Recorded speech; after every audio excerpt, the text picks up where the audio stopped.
Hey gang, Scott Allen with Greenway Lawn and Landscape here.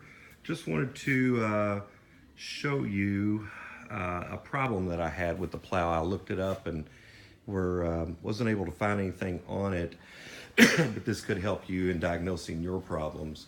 As we got our plows ready this year for the upcoming season, I had one of the trucks that I was getting a red flashing light, a slow flashing light on the handheld Western controller. The After going through multiple things, cleaning all my connections, making sure that everything was in order.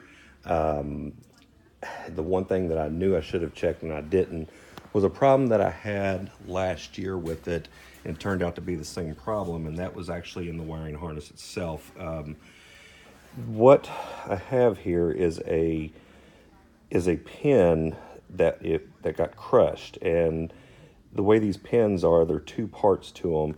As you can see, the lower one here is it's more narrow than the other one. Well, what that did is it actually was arcing inside the receiver and caused some damage to the other side of this harness. So there's actually very little sleeve left in there now because of all the arcing. Even though we did have the dielectric grease in here, I'm a big advocate to make sure that's always done in between using these plows. It's still arced. But let me show you a quick way to fix this.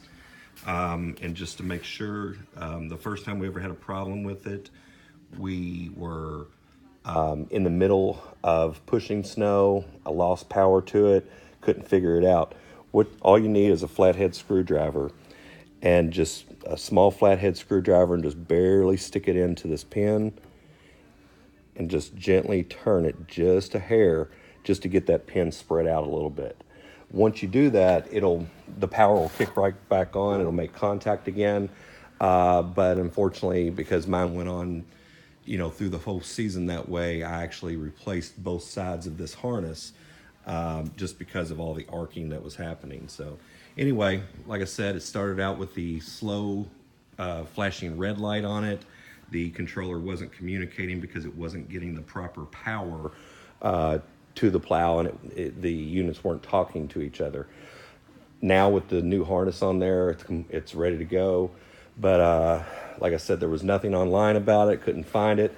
Western couldn't even figure it out whenever I called them on it, but just out of sheer luck, I went back and checked it, and that's exactly what it was. So hope this helps. It's an easy fix for you, and just to pay attention to, because that is Western's design of how their pins are.